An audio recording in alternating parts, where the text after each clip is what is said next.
thank you, Leandro, and also thanks the AFCEA for hosting me and having the ability for me to make this presentation.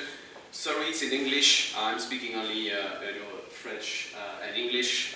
I can do it in French, but I suppose you would prefer that I'm doing it in English, so English it is. So I'm the CEO and co-founder of Evento.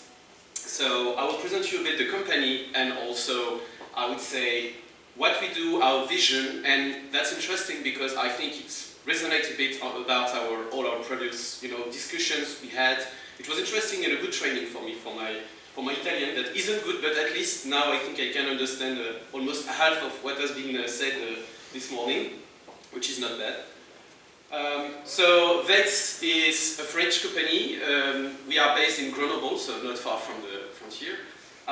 We are specialized in open source software, and our business model is pretty simple. That's also an opportunity to give you a point of view in the private sector how open source is possible from a company that is not a big group. I created with my two co-founders back in 2012 a company, and now the headcount is about 40 people, so as you can see it's growing pretty nice. And the core of the model when you are doing open source, especially when you are truly open source, meaning all the features are available for everyone, is the service that you provide on top of the software you are doing. So in short, you have the expertise on the software because we have a lot of people doing research and development, for now mostly in France. But that's interesting because it shows there's an interest of mastering the stack. And when I say mastering, I mean that we are not just using or redistributing open source, we are creating it. And that's, I think, really important because it means that you could have some strategic autonomy if you are working with a company that is based in Europe, that is, know what they are doing. I mean, we are not just reusing software, we are developing it. And it's really interesting. So sometimes we are reusing existing software and modify it, but our goal is always to improve it and contribute to all the projects that we are using. And that's a way to be truly independent. Regarding the business itself, quickly, as I said, professional support is something, but it doesn't mean that it's only if you have a problem, you come to us and we help you to fix it. It's far more than that. Again, because we have the skills and the experience, it's also being there before and during you are using the stack to be sure that it works the right way. And that's interesting because it means we align with you in a way that we want you to succeed, otherwise we'll have a lot of support and then we will lose money. So we are truly working in a way that if you succeed, we succeed. So that's an interesting way to make business with partners that can be different than traditional business where they sell a bunch of licenses and then support is only a fraction of the cost and maybe they don't care or they are going through a third party to do the support. So to give you a quick track record on what we achieved, we started with 3 co-founders and we only started to hire people in 2015. And in the last 2 years, we hired 20%. So as you can see, it's growing pretty fast. But what's interesting in that picture is all along we only had done open source. So it's not just, again, big groups that can do that because they are having money from elsewhere and so on. We did that with our own money from the start, and we didn't have any debt or VC in our capital and so on. So you can bootstrap your business by doing open source from the start. By doing that in Europe, and it's in our case in France, but it is also a message I wanted to tell today is the fact that it is possible to build a business in Europe and also to do it with open source. And it has been told before, but we have everything we need in Europe. We got the infrastructure, we got the universities, we got the skilled people and so on. It's just a matter of moving forward and believing the model because it works. We are a demonstration that it works. So Leandro made a quick overview on the stack this morning. So I won't be long, but I just want to explain the overall solution so you get an idea without entering in all the details. But if you had to remind really few things is we are, yes, a virtualization platform like VMware. It's pretty similar in many aspects. But what we want to achieve is also to bring you the flexibility, not the virtualization that 15 years ago that was, you know, only on-prem with silos and people dedicated to this and that. That wasn't cost effective then. That's why the cloud succeeded partially. So what we want to achieve with this stack is to provide you a compatibility, interoperability with cloud tools. To give you an example, there's infrastructure as code that you could, you know, code the infrastructure you want. It's initially was made for the public cloud, but then we are compatible with that kind of tools, so you could use that internally for your own machines. So having something on-prem or solutions like ours on-prem doesn't mean that you will have to do things like you did 15 years ago. You could use it in a modern way, and it's important because that's why we built all the, let's say, API and other, you know, things that allows you to build a complete solution that's with automation, with everything you need integrated in your own IT, with tools that are existing already that are great and that were made for the public cloud initially. So we got the virtualization platform, we got the management solution, we got everything you need to do what you need inside, or even if you host the hardware to a third-party provider or to other machines, you could still use that stack. So it's very agnostic. So you've seen that picture earlier this morning by Leandro. To give you a quick overview, it's really similar to VMware in terms of components. So if you are using it already using VMware, transitioning to the new system isn't that hard.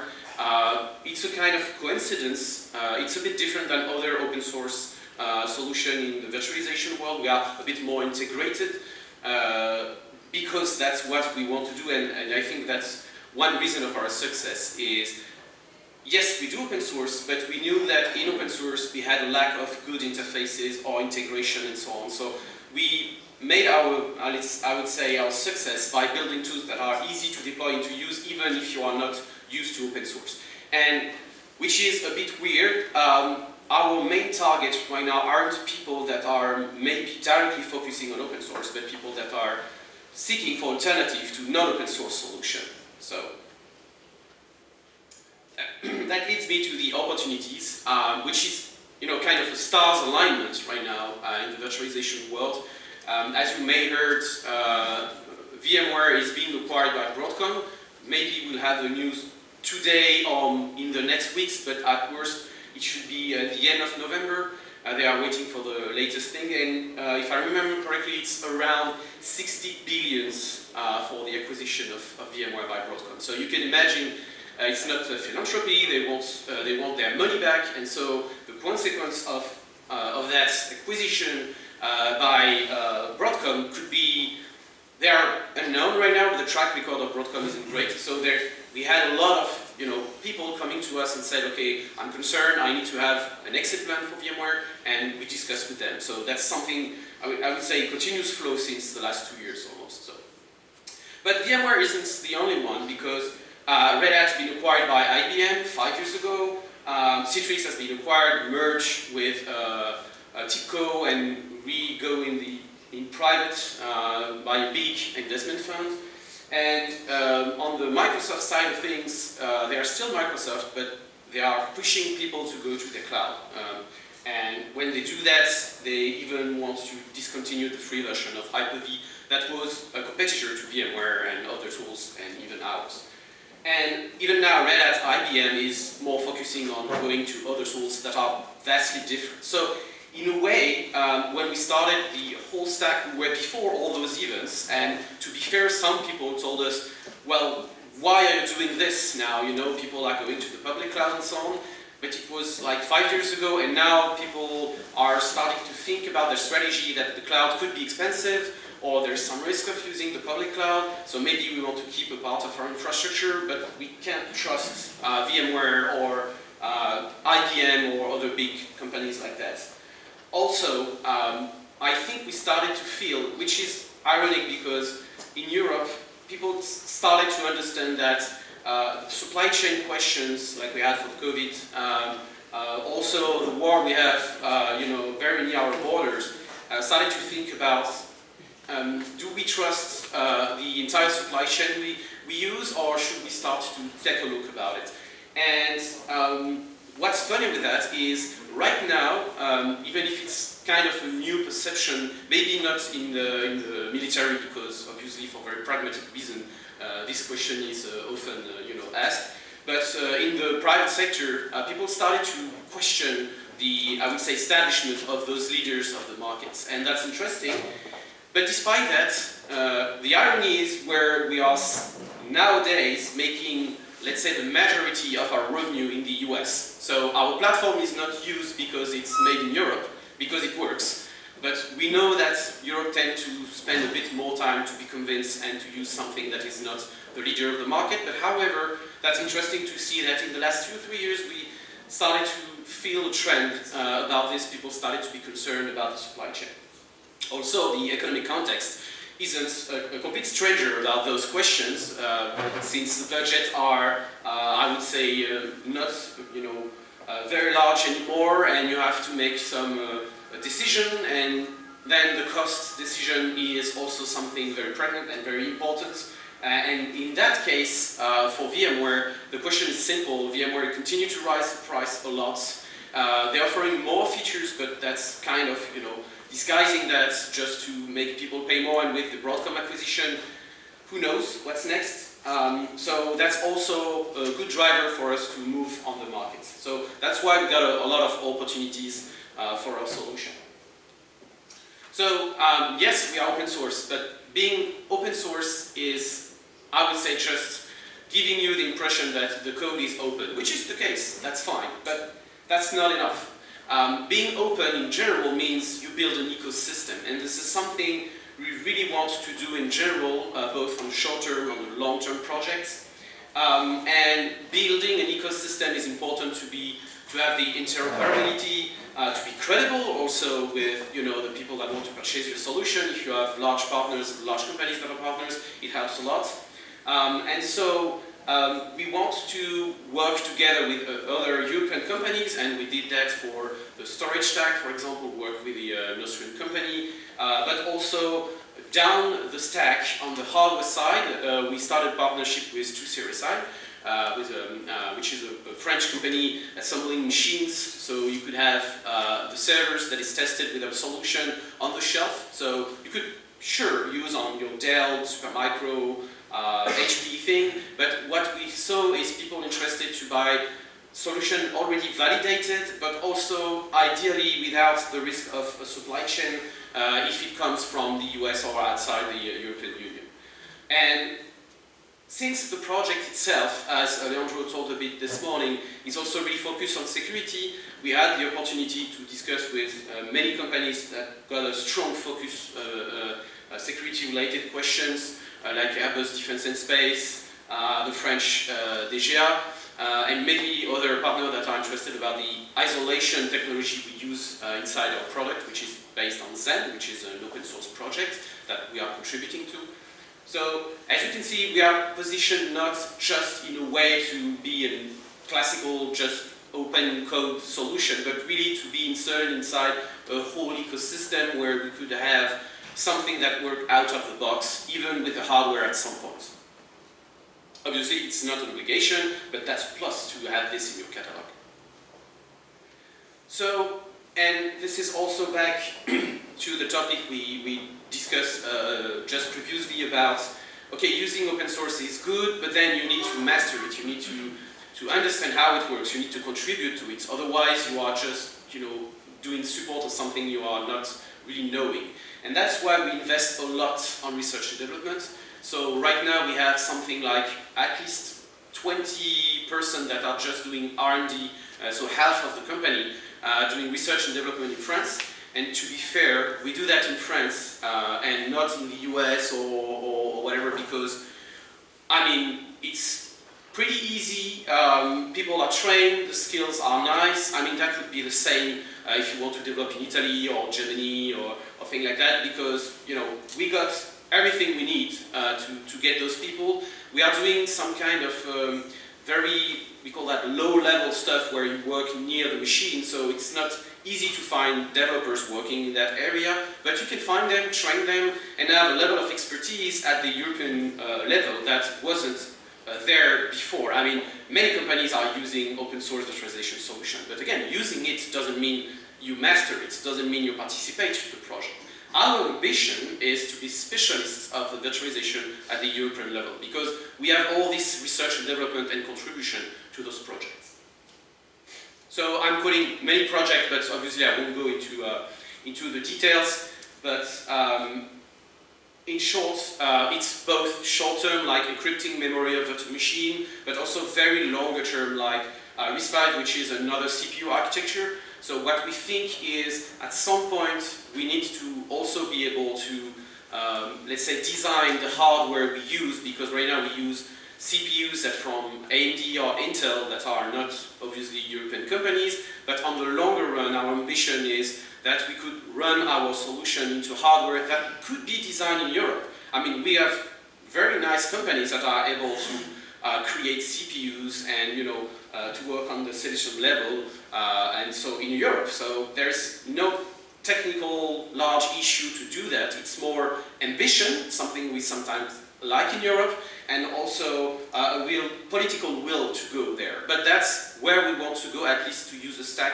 that would be, in an ideal world, mastered from every piece by European people. So just to give you a quick view, I will do a very quick overview on the live interface on our own production to show you that's not a vaporware, that is a real project. We have also customers in the room, so believe me when I say so. On the functional aspects of the solution, without again entering into detail, but from the functional perspective, what does it enable to you, basically? As for now, it could run on any machine, any x86 machine. You could use your existing hardware, even recycling your existing hardware to use the solution, to make it run, to test it, to see if it works. Basically, we have users that are testing the solution even on laptops. I mean, it doesn't make sense from production point of view, but for the ability to test, it's pretty nice, and you don't have to purchase new hardware to run the solution. And it's entirely agnostic also on the way you store the data, you can back up the data, and so on. So it could be used in the traditional data center, but also in air-gapped data center, but also in other use cases like micro data centers, like if you have let's say a small rack of, let's say, 12 machines that could be on wheels that you could send to remote sites or airbase or whatever with some kind of ruggedized hardware. I mean, that's not a problem at all, and you can even go beyond that in the edge computing world, where you could have remote sites sometimes without any connection, or even just one machine. We have customers having, I think, something like 45 remote sites all around the world, and in each site they are using 3 machines to manage some local stuff like printers, directory, shares, things like that, and they could still manage it with one central UI, which is Zen Orchestra, that I will show you next. And so you could use it in many different ways. So the fact it's flexible is also really interesting. Another point with 2CRSI, another, I would say, a functional opportunity, is since we'll have probably an offer with, let's say, I wouldn't say basic hardware, but let's say trivial hardware, what you could find also at Dell, HP, Supermicro, and so on. But since the company 2CRSI is also able to make hardware on demand, depending on the constraint you might have with cooling, energy concentration, and things like this, they have solutions that are really nice, like liquid cooling, liquid immersion cooling, and things like this. So that's also the capability for us to adapt to the requirements as we are open source. If you need something specific, we can do it. But then now we partner with a hardware provider. We could also build a 100% specific solution depending on the use case, which can be really attractive if you have specific requirements. So I already, I would say, spoiled a bit this slide. However, just a word on our Italian branch.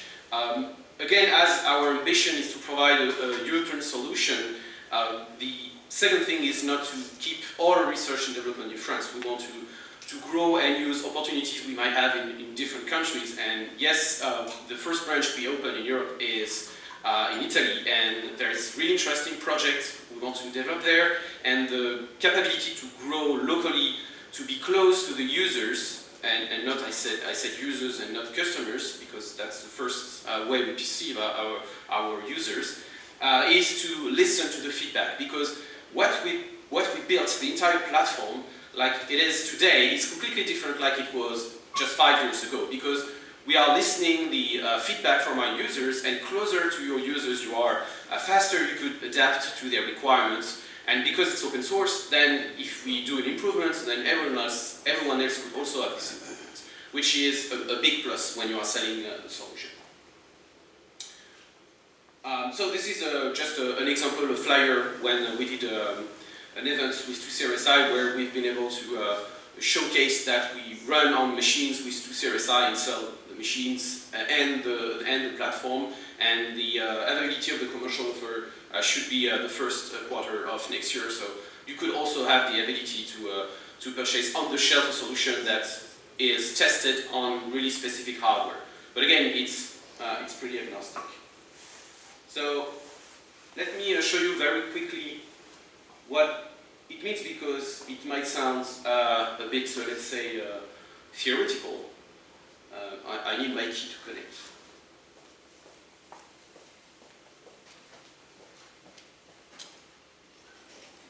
Yes, now we have a quick real demo. You have... So this is my production, so that's why we can't log in without a physical key. Parliamo di sicurezza, qui abbiamo la sicurezza fisica, devi avere anche il device fisico se non entri. So when you use the solution, you have multiple physical machines, so that's our production, so it's a kind of a small cluster, but again, for example, Kayak is running on almost 2,000 physical machines, so it doesn't matter, I would say. So basically, it's pretty similar to what you could see with VMware. You got cluster, they are just called pools. You got virtual machines, you got physical hosts, and you got the memory that you are using, and so on. Everything is live. What's important to understand that the web UI is just one way to interact with the software, because it's good, it's nice to look and to use.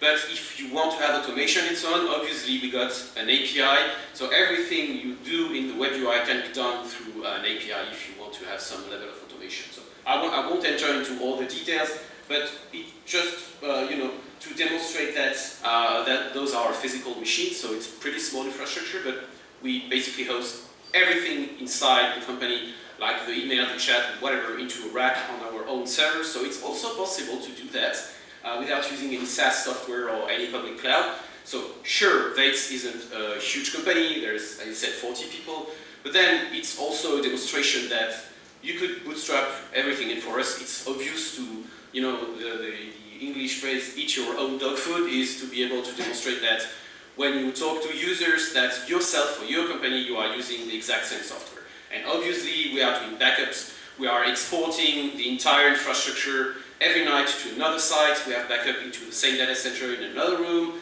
and we even have backups of backups for archiving reasons, backup encryption, well, you name it, everything is integrated. And to just show you, you could access to a VM console to directly access to the server. So everything happens inside of the machine, then it's not, I would say, our job anymore. You could run containers, you could run microservices, you could run whatever you want inside the VMs for your requirements. That's where we stop to deliver something. We are on the infrastructure side. I want just to make it clear. So for example, we have users that might use, I don't know, Kubernetes and things like that. No problem, you could run pods and whatever inside of the two machines. So it doesn't mean it's a technology that is not compatible. That's infrastructure, that's everywhere, and it has been told multiple times, VMs are everywhere, and for many reasons, isolation and so on, they will stay for a while, because sure, from your perspective, it's easy to work with containers and things like this, but then when you have to work on the infrastructure, modify, change a disk, or replace a machine and so on, even in the public cloud, there's actual people using a platform with virtual machines like AWS or Google or whatever. So in the end, that's the piece you need to run your infrastructure. So that's it for me. After that would be you, Charles, that will just continue to give some other details. Okay, thank you very much, Olivier, for your presentation. So